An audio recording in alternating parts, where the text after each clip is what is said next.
As soon as a child is born, its natural instinct is to seek its mother's breast and begin breastfeeding.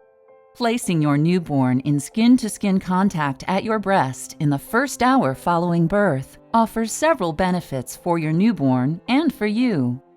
Skin-to-skin contact helps stabilize baby's temperature, respiratory rate, and blood sugar, and stimulates brain development. It also helps build a bond between you and your baby. Your newborn begins to suckle and gets the first milk, called colostrum, which is rich in antibodies and nutrients. It is sometimes called baby's first immunization. Colostrum helps prevent allergies and infection. Colostrum helps clear the first stool and reduce jaundice. Starting to breastfeed in the first hour after birth is important, even if the birth was by C-section.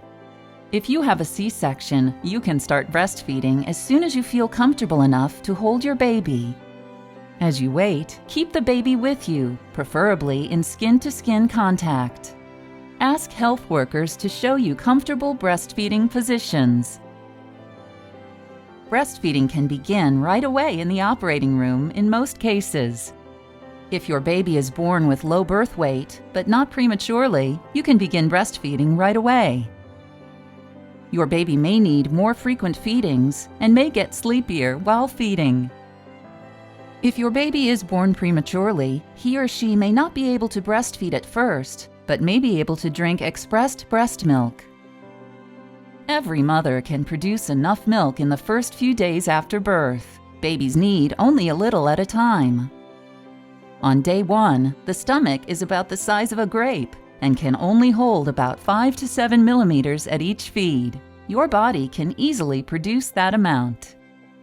Small, frequent feeds set a healthy eating pattern. You will know if your baby is getting enough breast milk if he or she passes light-colored urine 1 or 2 times on the first day. On the second day, when more milk comes in, a baby will pass urine 6 to 8 times.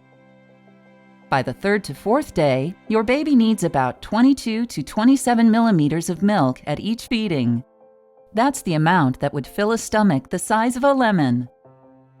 By the 10th day, your infant needs about 60 to 80 millimeters of milk at each feeding.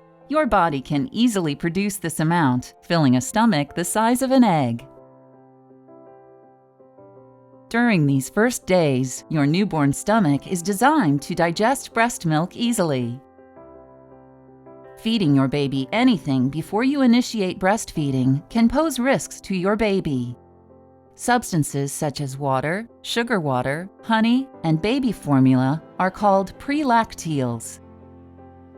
These are risky because your baby lacks the enzymes to digest these.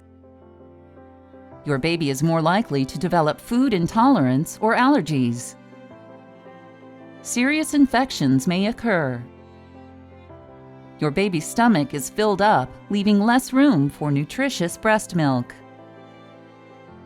Breast milk takes longer to come in, delaying establishment of breastfeeding. If pre-lacteals, like formula, are provided using a bottle, your infant will not be as interested in suckling at your breast because it's easier to get milk from a bottle. With less suckling, you will produce less breast milk. For 9 months in the womb, your baby receives all the nutrition needed from your body. After birth, your body continues to produce the best nourishment for the baby, and in the right amount.